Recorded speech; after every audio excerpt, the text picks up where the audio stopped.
와우. 이제 2024년이 한 주 조금 더 남게 우리들에게 주어져 있습니다. 중요한 건 이제 우리들이 2025년을 준비하는 것이겠죠. 자, 지난주에 이어 다시 한번 여러분들에게 말씀드립니다. 왜냐하면 여러분들이 준비해야 2025년부터 말씀을 함께 나눌 수 있기 때문입니다.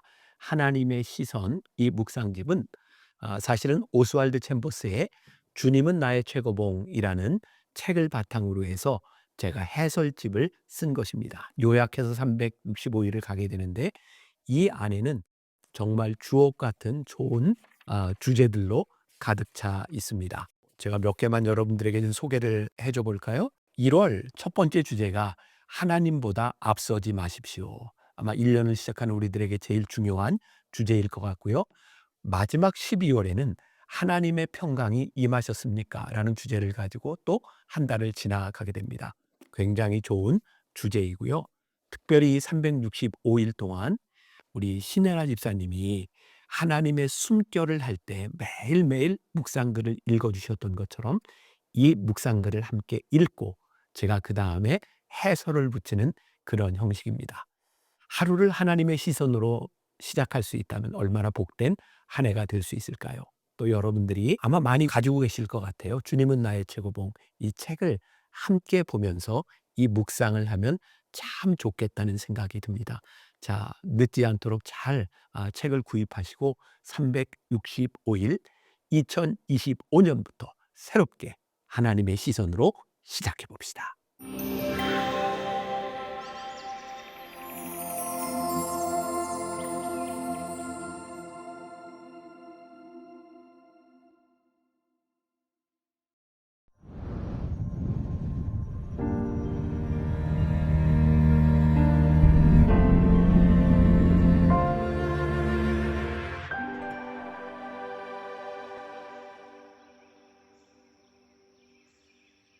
요한계시록 4장부터 7장까지 말씀. 제목을 보좌에 앉으신 하나님 이렇게 잡아보았습니다. 자, 마지막 66번째 요한계시록에서 우리는 많은 혼란을 느낄 수도 있습니다. 굉장히 어려운 부분에 우리들이 봉착하게 되어 있죠. 요한계시록, 즉 계시가 우리들에게 펼쳐지고 있습니다. 요한계시록은 그동안 2000년 교회 역사 가운데서 가장 어려운 말씀으로 여겨져 왔습니다. 이 요한계시록을 어떻게 해석하느냐에 따라 이단이 되기도 하고 이단이 아닐 수도 있죠. 제가 신학교를 다닐 때 신학을 가르치시던 교수님께서 이런 말씀을 하셨던 것을 기억합니다. 나는 요한계시록을 강해하는 사람들 중에 무엇이 잘못됐는지를 지적할 수 있다. 그러나 나는 요한계시록을 올바로 설명할 자신은 없다. 이게 무슨 의미일까요? 요한계시록은 계시입니다. 우리들이 이렇게 명확하게 알 수 있도록 역사적인 사실을 우리들에게 이야기하고 있는 것이 아니라 하나님께서 우리들에게 계시로 보여주셔야 알 수 있는 부분이죠. 그래서 이 요한계시록의 말씀은 상당히 상징적인 그런 의미들을 가지고 있는 말씀들로 채워져 있습니다. 한 가지 분명한 것은 이사야서가 이 바벨론 포로 상황, 그 많은 억압 가운데서 하나님의 계시를 이야기했다면 오늘 요한계시록은 동일한 로마 제국의 치하에서 백성들에게, 하나님을 믿는 사람들에게 구원의 계시를 이야기하고 있다는 것이죠. 오늘 말씀 가운데 등장하는 굉장히 상징적인 의미들, 7 두루마리, 7 나팔, 7 대접 이런 것들이 있죠. 그리고 이 모든 것을 여시는 분, 그분이 하나님이시라고 말씀하고 있습니다. 즉 하나님께서 설명해 주시지 않으면 알 수 없는 부분들입니다. 그런데 이 상징들을 실제적인 것들과 이렇게 대비해서 우리들이 적용한다면 이 말씀은 굉장히 잘못 오해가 될 수 있는 거예요. 한 가지 예를 들겠습니다. 7장 9절부터 나오는 말씀 가운데 여기에 14만 4천이라는 숫자가 등장합니다. 보면 12지파 곱하기 12,000명 하면 14만 4천이 됩니다. 헤아릴 수 없는 많은 온전한 주의 백성, 그런 온전함에 대한 의미를 가지고 이 숫자를 이야기하고 있는데 14만 4천이 채워지면 이렇게 숫자적으로 이야기하는 것은 이 말씀을 아주 잘못 이해하는 것이죠. 성경에 나오는 7이라고 하는 숫자가 완전 숫자를 의미하는 것처럼 그 숫자의 의미를 아는 것이 중요하지 그것을 실제적으로 적용하는 것은 요한계시록을 아주 잘못 보는 그런 해석의 오류를 낳을 수 있는 부분입니다. 저도 여러분들에게 이 요한계시록의 말씀을 정확히 설명해 드릴 자신이 없습니다. 왜냐하면 이 말씀은 계시로 되어 있기 때문입니다. 오늘 우리들에게 중요한 것, 이 요한계시록의 말씀을 전하는 의도가 무엇인지, 하나님의 뜻이 무엇인지를 보는 것이 우리들에게 가장 중요한 일이 아닐까. 어쩌면 계시된 하나님의 말씀을 우리 인간의 지식으로 다 해석하고 알 수 있다는 것이 인간의 교만은 아닐까라는 생각을 하게 됩니다. 자, 오늘 묵상 포인트, 어떤 고난 중에도 우리가 주님을 의지하는 것이 중요하지 않겠습니까? 오늘 우리는 사람과 상황을 주관하시는 하나님의 주권을 믿고 있는가? 하나님의 임재가 늘 함께 하심을 믿는가? 이 질문을 가지고 말씀을 본다면 오늘 우리들에게 의미 있는 말씀이 될 것 같습니다. 기도하겠습니다. 보좌에 앉으신 하나님께서 우리들에게 여러 가지로 말씀하십니다. 우리들이 다 이해할 수는 없지만 그 말씀이 무엇을 의도하고 있는지 우리가 깨닫게 되기를 소원합니다. 말씀 앞에 올바로 서지 않으면 하나님께서 우리를 어떻게 심판하실지, 또 무서움 가운데 말씀하고 계시고 하나님께서 우리를 어떻게 회복시켜 주시는지 구원의 경륜에 대하여 말씀하고 계십니다. 오늘 이 말씀을 통해 오늘 우리의 삶과 상황, 우리들이 살아가는 신앙의 모습들을 점검하는 하루가 되게 하여 주옵소서. 예수님의 이름으로 기도했습니다. 아멘. 오늘 말씀은 요한계시록 4장부터 7장입니다. 4장. 이 일 후에 내가 보니 하늘에 열린 문이 있는데 내가 들은 바 처음에 내게 말하던 나팔소리 같은 그 음성이 이르되 이리로 올라오라. 이후에 마땅히 일어날 일들을 내가 내게 보이리라 하시더라. 내가 곧 성령에 감동되었더니 보라, 하늘의 보좌를 베풀었고 그 보좌 위에 앉으신 이가 있는데 앉으신 이의 모양이 벽옥과 홍보석 같고 또 무지개가 있어 보좌에 둘렀는데 그 모양이 녹보석 같더라. 또 보좌에 둘려 24보좌들이 있고 그 보좌들 위에 24장로들이 흰옷을 입고 머리에 금관을 쓰고 앉았더라. 보좌로부터 번개와 음성과 우레소리가 나고 보좌 앞에 켠 등불 7이 있으니 이는 하나님의 7영이라. 보좌 앞에 수정과 같은 유리바다가 있고 보좌 가운데와 보좌 주위에 4 생물이 있는데 앞뒤에 눈들이 가득하더라. 그 첫째 생물은 사자 같고 그 둘째 생물은 송아지 같고 그 셋째 생물은 얼굴이 사람 같고 그 넷째 생물은 날아가는 독수리 같은데 4 생물은 각각 6 날개를 가졌고 그 안과 주위에는 눈들이 가득하더라. 그들이 밤낮 쉬지 않고 이르기를 거룩하다 거룩하다 거룩하다. 주 하나님 곧 전능하신 이여, 전에도 계셨고 이제도 계시고 장차 오실 이시라 하고 그 생물들이 보좌에 앉으사 세세토록 살아계시는 이에게 영광과 존귀와 감사를 돌릴 때에 24장로들이 보좌에 앉으신 이 앞에 엎드려 세세토록 살아계시는 이에게 경배하고 자기의 관을 보좌 앞에 들이며 이르되 우리 주 하나님이여, 영광과 존귀와 권능을 받으시는 것이 합당하오니 주께서 만물을 지으신지라. 만물이 주의 뜻대로 있었고 또 지으심을 받았나이다 하더라. 5장. 내가 보매 보좌에 앉으신 이의 오른손에 두루마리가 있으니 안팎으로 썼고 7 인으로 봉하였더라. 또 보매 힘있는 천사가 큰 음성으로 외치기를 누가 그 두루마리를 펴며 그 인을 떼기에 합당하냐 하나. 하늘 위에나 땅 위에나 땅 아래에 능히 그 두루마리를 펴거나 보거나 할 자가 없더라. 그 두루마리를 펴거나 보거나 하기에 합당한 자가 보이지 아니하기로 내가 크게 울었더니 장로 중에 한 사람이 내게 말하되 울지 말라.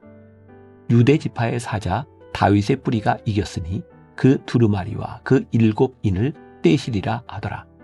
내가 또 보니 보좌와 4 생물과 장로들 사이에 한 어린 양이 서 있는데 일찍이 죽임을 당한 것 같더라. 그에게 7 뿔과 7 눈이 있으니 이 눈들은 온 땅에 보내심을 받은 하나님의 7 영이더라. 그 어린 양이 나와서 보좌에 앉으신 이의 오른손에서 두루마리를 취하시니라. 그 두루마리를 취하심에 4 생물과 24 장로들이 그 어린 양 앞에 엎드려 각각 검은 고와 향이 가득한 금대접을 가졌으니 이 향은 성도의 기도들이라. 그들이 새 노래를 불러 이르되 두루마리를 가지시고 그 인봉을 떼기에 합당하시도다. 일찍이 죽임을 당하사 각 족속과 방언과 백성과 나라 가운데에서 사람들을 피로 사서 하나님께 드리시고 그들로 우리 하나님 앞에서 나라와 제사장들을 삼으셨으니 그들이 땅에서 왕노릇 하리로다 하더라. 내가 또 보고 들음에 보좌와 생물들과 장로들을 둘러선 많은 천사의 음성이 있으니 그 수가 만만이요 천천이라. 큰 음성으로 이르되 죽임을 당하신 어린 양은 능력과 부와 지혜와 힘과 존귀와 영광과 찬송을 받으시기에 합당하도다 하더라. 내가 또 들으니 하늘 위에와 땅 위에와 땅 아래와 바다 위에와 또 그 가운데 모든 피조물이 이르되 보좌에 앉으신 이와 어린 양에게 찬송과 존귀와 영광과 권능을 세세토록 돌릴지어다 하니 4 생물이 이르되 아멘하고 장로들은 엎드려 경배하더라. 6장. 내가 보매 어린 양이 7인 중에 하나를 떼시는데 그때에 내가 들으니 4 생물 중에 하나가 우레소리같이 말하되 오라 하기로. 이에 내가 보니 흰 말이 있는데 그 탄자가 활을 가졌고 면류관을 받고 나아가서 이기고 또 이기려고 하더라. 둘째 인을 떼실 때에 내가 들으니 둘째 생물이 말하되 오라 하니 이에 다른 붉은 말이 나오더라. 그 탄자가 허락을 받아 땅에서 화평을 제하여 버리며 서로 죽이게 하고 또 큰 칼을 받았더라. 셋째 인을 떼실 때에 내가 들으니 셋째 생물이 말하되 오라 하기로 내가 보니 검은 말이 나오는데 그 탄자가 손에 저울을 가졌더라. 내가 4 생물 사이로부터 나는 듯한 음성을 들으니 이르되 한 데나리온에 밀 한 대요 한 데나리온에 보리 석 대로다. 또 감람류와 포도주는 해치지 말라 하더라. 4째 인을 떼실 때에 내가 4째 생물의 음성을 들으니 말하되 오라 하기로 내가 보매 청황색 말이 나오는데 그 탄자의 이름은 사망이니 음부가 그 뒤를 따르더라. 그들이 땅 4분의 1의 권세를 얻어 검과 흉년과 사망과 땅의 짐승들로서 죽이더라. 5째 인을 떼실 때에 내가 보니 하나님의 말씀과 그들이 가진 증거로 말미암아 죽임을 당한 영혼들이 제단 아래에 있어 큰 소리로 불러 이르되 거룩하고 참되신 대주제여 땅에 거하는 자들을 심판하여 우리 피를 갚아주지 아니하시기를 어느 때까지 하시려 하나이까 하니 각각 그들에게 흰 두루마기를 주시며 이르시되 아직 잠시 동안 쉬되 그들의 동무종들과 형제들도 자기처럼 죽임을 당하여 그 수가 차기까지 하라 하시더라. 내가 보니 6째 인을 떼실 때에 큰 지진이 나며 해가 검은 털로 짠 상복같이 검어지고 달은 온통 피같이 되며 하늘의 별들이 무화과 나무가 대풍에 흔들려 설익은 열매가 떨어지는 것 같이 땅에 떨어지며 하늘은 두루마리가 말리는 것 같이 떠나가고 각 산과 섬이 제 자리에서 옮겨지매 땅의 임금들과 왕족들과 장군들과 부자들과 강한 자들과 모든 종과 자유인이 굴과 산들의 바위 틈에 숨어 산들과 바위에게 말하되 우리 위에 떨어져 보좌에 앉으신 이의 얼굴에서와 그 어린 양의 진노에서 우리를 가리라. 그들의 진노의 큰 날이 이르렀으니 누가 능히 서리요 하더라. 7장. 이 일 후에 내가 4 천사가 땅 4 모퉁이에 선 것을 보니 땅의 사방의 바람을 붙잡아 바람으로 하여금 땅에나 바다에나 각종 나무에 불지 못하게 하더라. 또 봄에 다른 천사가 살아계신 하나님의 인을 가지고 해 돋는 데로부터 올라와서 땅과 바다를 해롭게 할 권세를 받은 4 천사를 향하여 큰 소리로 외쳐 이르되 우리가 우리 하나님의 종들의 이마에 인치기까지 땅이나 바다나 나무들을 해하지 말라 하더라. 내가 인침을 받은 자의 수를 들으니 이스라엘 자손의 각 지파 중에서 인침을 받은 자들이 14만 4천이니 유다 지파 중에 인침을 받은 자가 1만 2천이요 루벤 지파 중에 1만 2천이요 갓 지파 중에 1만 2천이요 아셀 지파 중에 1만 2천이요 납달리 지파 중에 1만 2천이요 므낫세 지파 중에 1만 2천이요 시므온 지파 중에 1만 2천이요 레위 지파 중에 1만 2천이요 이사갈 지파 중에 1만 2천이요 스불론 지파 중에 1만 2천이요 요셉 지파 중에 1만 2천이요 베냐민 지파 중에 인침을 받은 자가 1만 2천이라. 이 일 후에 내가 보니 각 나라와 족속과 백성과 방언에서 아무도 능히 셀 수 없는 큰 무리가 나와 흰옷을 입고 손에 종려가지를 들고 보좌 앞과 어린 양 앞에 서서 큰 소리로 외쳐 이르되 구원하심이 보좌에 앉으신 우리 하나님과 어린 양에게 있도다 하니 모든 천사가 보좌와 장로들과 네 생물의 주위에 서 있다가 보좌 앞에 엎드려 얼굴을 대고 하나님께 경배하여 이르되 아멘 찬송과 영광과 지혜와 감사와 존귀와 권능과 힘이 우리 하나님께 세세토록 있을지어다 아멘 하더라.